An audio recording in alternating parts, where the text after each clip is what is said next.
കൂട്ടുകാരെ, കുട്ടികൾക്കും സുഭാഷാറാണ്. നമ്മുടെ NDA means national defence academy.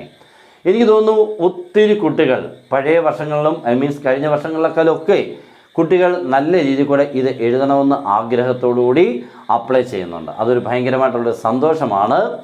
അത് പ്രത്യേകിച്ച് പെൺകുട്ടികളൊക്കെ ഇതിനൊരു അവസരം ഉണ്ടെന്ന് അറിഞ്ഞപ്പോൾ പഠിച്ചു തുടങ്ങിയിട്ടുമുണ്ട്. നേരത്തെ എന്ന് പറഞ്ഞാൽ ഗേൾസിന് NDA എക്സാം എഴുതത്തില്ല, മീൻസ് എഴുതേണ്ട ആവശ്യമില്ല, അവർക്ക് വേക്കൻസി ഇല്ലായിരുന്നു. ഇപ്പോൾ കുറച്ച് വേക്കൻസി അവർക്കൂടെ കൊടുത്തപ്പോൾ അവർ എഴുതാൻ ഒത്തിരി പേര് തയ്യാറെടുക്കുന്നുണ്ട്. എല്ലാം നല്ലൊരു പോസിറ്റീവായിട്ടുള്ള കാര്യമാണ്. നമ്മുടെ NDA എന്ന് പറയുമ്പോൾ നമുക്ക് ഡിഫൻസിൻ്റെ 3 വിങ്ങിലോട്ടും പോകാനുള്ള, അത് ഈ പ്രായത്തിൽ ഒരു +2 പഠിച്ചു കഴിഞ്ഞ ഒരാൾക്കുള്ള വേക്കൻസി, അതാണ് ഉദ്ദേശിക്കുന്നത് കേട്ടോ. അല്ലാതൊക്കെ നമ്മൾ പല ഇതിനും പോകുന്നുണ്ട്. പക്ഷേ +2 പഠിച്ച് നമുക്ക് നല്ല സ്റ്റൈഫൻറ്റോടുകൂടിയൊക്കെ പഠിച്ചിറങ്ങാൻ പറ്റുന്ന ഇതേപോലെ ഒരെണ്ണം വേറെ ഒന്നുമില്ല. ഓക്കെ, ഏറ്റവും നല്ല പൊസിഷനിൽ എത്താനും ഒക്കെ ഉള്ളൊരു നല്ല വഴിയാണ്. ഇത്തിരി മെനക്കേടുണ്ട്. മെനക്കേടില്ലാതെ എന്ത് കിട്ടും? നിങ്ങളൊന്ന് ആലോചിച്ച് നോക്കിയാൽ, മെനക്കെടാതെ ഏതെങ്കിലും വലിയ പൊസിഷനിൽ എത്താൻ പറ്റുമോ? അപ്പോൾ ഏറ്റവും നല്ലതിനെ ഉണ്ടെങ്കിൽ മെനക്കെട്ടോ, നല്ലൊരു അടിപൊളിയായിട്ടുള്ള സംഭവം കിട്ടും. ഓക്കെ, അപ്പോൾ വർക്ക് ചെയ്യുന്നത് ഏറ്റവും സൂപ്പറിനായിരിക്കണം. That's all. ഓക്കെ, ആദ്യം നമ്മുടെ ആറ്റിറ്റ്യൂഡ്, രണ്ടാമത് അതിന് വേണ്ട ആപ്റ്റിറ്റ്യൂഡ്, മൂന്നാമത് ഓൾട്ടിറ്റ്യൂഡ്. ഈ 3 കാര്യങ്ങളാണ് നമ്മൾ കവർ ചെയ്യേണ്ടത്. ഫസ്റ്റ് നമ്മുടെ ആറ്റിറ്റ്യൂഡ് പഠിക്കാൻ വേണ്ടി എടുക്കുക, അതിൽ കൂടെ നമ്മുടെ ആപ്റ്റിറ്റ്യൂഡ്സുകൾ വളർത്തുക. മൂന്നാമത് ആ വളർന്ന് വെച്ചുകൊണ്ട് ഏറ്റവും ഓൾട്ടിറ്റ്യൂഡിലെത്തുക, ഏറ്റവും ഉയരത്തിലെത്തുക. അതായിരിക്കണം നമ്മുടെ ലക്ഷ്യം. ഓക്കെ, അപ്പോൾ നമുക്ക് നമ്മുടെ ക്ലാസ് എന്ന് പറഞ്ഞാൽ NDAയുടെ ഒരു പ്രത്യേകതകളൊക്കെ ഒന്ന് കേട്ടോ.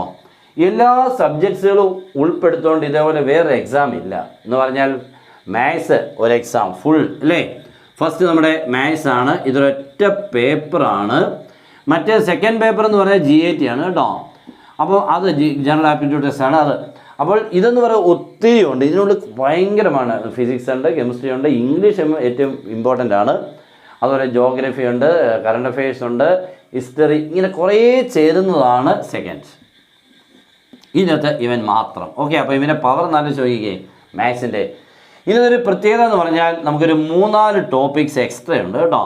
മീൻസ് നമ്മൾ ടെക്സ്റ്റ് ബുക്കിൽ പഠിക്കാത്ത 3-4 ടോപ്പിക്സ് ഉണ്ട്. അതും നിങ്ങൾക്ക് ക്ലാസ് തരും, അതിൻ്റെ നോട്ട്സ് തരും, എല്ലാം തരും. എന്ന് പറഞ്ഞാൽ cube Roots of unity, heights and ഈ ക്യൂബ് റൂട്ട്സ് ഓഫ് യൂണിറ്റി എന്ന് പറഞ്ഞാൽ x³ = 1 എന്ന് കേട്ടു. നിങ്ങളിപ്പോൾ x² = 1 കേട്ടിട്ടുണ്ട് അല്ലേ? What is x² = 1? Then x = √1 ± 1. അപ്പോൾ x³ = 1 ആണെങ്കിൽ x = cube root of 1. Cube root of 1 എത്ര മോനെ? നമ്മൾ 1 എന്നേ പറയാറുള്ളായിരുന്നു. ബാക്കി ഇനി 2 പേരൂടെ ഉണ്ട്. ക്യൂബ് റൂട്ട്സ് എന്ന് പറയാൻ 3 റൂട്ട്സ് കിട്ടണം. ഒരു റൂട്ടേ കിട്ടുള്ളൂ, അത് റിയൽ റൂട്ട്. ബാക്കി 2 പേര് കോംപ്ലക്സ് റൂട്ട്സ് ആണ്. ഒരെണ്ണം -1 + i√3/2, അടുത്തത് -1 - i√3/2. They are denoted by omega and ω². അപ്പോൾ ഇവൻ്റേത്. Next heights and distances means നമ്മുടെ ട്രിഗണോമെട്രിയിലെ സൊല്യൂഷൻ ട്രയാങ്കിൾസ് ഉണ്ട്, ഹൈറ്റ്സ് ആൻഡ് ഡിസ്റ്റൻസ് ഉണ്ട്, ഇതിനകത്ത് ക്വാഡ്രാറ്റിക് ഇക്വേഷൻസ് ഉണ്ട്, നെക്സ്റ്റ് ബൈനറി നമ്പേഴ്സ് ഉണ്ട്. ഇങ്ങനെ കുറച്ച് എക്സ്ട്രാ കാര്യങ്ങൾ പഠിക്കാനുണ്ട്. ഓക്കെ, അപ്പോൾ അവനെയൊക്കെ നമുക്ക് പഠിച്ചെങ്കിൽ മാത്സ് കംപ്ലീറ്റ് ആവുള്ളൂ. അത് പലർക്കും അറിയില്ല. നെക്സ്റ്റ് ഫിസിക്സ് ഏകദേശം ഒരു 100 മാർക്കിൻ്റെ ക്വസ്റ്റ്യൻസ് ആണുള്ളത്. 100 മാർക്കിനായാലും 100 ക്വസ്റ്റ്യൻസ് അല്ല, 100 മാർക്കിൻ്റെ ക്വസ്റ്റ്യൻസ് ആണ്. ഇതിനകത്ത് ഇംഗ്ലീഷാണ് ഏറ്റവും ഫേമസ്. 50 ക്വസ്റ്റ്യൻസ് ഉണ്ട് കേട്ടോ, ചെറിയവനല്ല. 50 × 4 200 മാർക്കിൻ്റെ ക്വസ്റ്റ്യൻസ്. ഫിസിക്സ് ഏകദേശം അതിൻ്റെ പകുതിയേ വരത്തുള്ളൂ, കെമിസ്ട്രി അതിൻ്റെ ഏകദേശം പകുതിയൊക്കെ വരത്തുള്ളൂ പിന്നെയും. ഓക്കെ, മറ്റുള്ളവരൊക്കെ ഇച്ചിരിയൊക്കെ വരും. അപ്പോൾ അതൊക്കെ നമുക്ക് ലാസ്റ്റ് നോക്കിയാൽ മതി. അപ്പോൾ ഇംഗ്ലീഷ്, ഫിസിക്സ്, കെമിസ്ട്രി. ഇംഗ്ലീഷ് നിങ്ങൾ പഠിച്ചൊക്കെ തന്നെ ഉള്ളൂ, പ്രത്യേകിച്ച് ഒന്നുമേ കുഴപ്പങ്ങളൊന്നുമില്ല. +1 ആൻഡ് +2 പഠിച്ചൊക്കെ തന്നെ ഉള്ളൂ. പിന്നെ അപ്പോൾ പഠിക്കുന്ന ഫിസിക്സും കെമിസ്ട്രിയും പിന്നെ നമ്മുടെ current affairs and general knowledge, ഇത്രയും കാര്യങ്ങളാണ് അവിടെ പഠിക്കേണ്ടത്. ഇത് തമ്മിൽ ചേരുമ്പോൾ നമുക്ക് ഏകദേശം 900-ലാണ് നമ്മുടെ മാർക്ക് വരുന്നത്. ഇതിനുള്ളത് എന്തുമാത്രം കിട്ടുന്നു എന്നുള്ളതിനെ ബേസ് ചെയ്തിരിക്കും. ഓക്കെ, ഇവനാണ് നമ്മുടെ ഏറ്റവും വലിയവൻ. പിന്നെ നമുക്ക് ഇത് കഴിഞ്ഞിട്ടൊരു SSB എന്ന് പറയുന്ന സംഭവമുണ്ട്. SSB സർവീസ് സെലക്ഷൻ ബോർഡിൻ്റെ, അതിനും 900 ഉണ്ട്. ഇത് തമ്മിൽ ചേരുമ്പോൾ 1800 എത്ര വേണം എന്നുള്ളതാണ് നമ്മുടെ സെലക്ട് ചെയ്യുന്നതിൻ്റെ രീതി. ഇതാണ്. അപ്പോൾ ഇത് റിട്ടേൺ എക്സാം, അത് നമ്മുടെ ഇൻ്റർവ്യൂ, രണ്ടുകൂടെ ചേരുമ്പോൾ 1800. അപ്പോൾ ഇത് ഞാൻ ചുമ്മാ ഒന്ന് പറഞ്ഞതേ ഉള്ളൂ. ആദ്യമായിട്ട് കേൾക്കുന്ന ആളാണെങ്കിൽ ഒന്ന് കേട്ടോട്ടെ. ഓക്കെ, അപ്പോൾ ഇതെല്ലാം നമ്മളിവിടെ വരെ ഓക്കെയാണ് കേട്ടോ. ഇവിടെ SSB പിന്നെ അതിൻ്റെ പ്രാക്ടീസായിട്ട് വേറെ കിട്ടിയെങ്കിലേ പറ്റുള്ളൂ.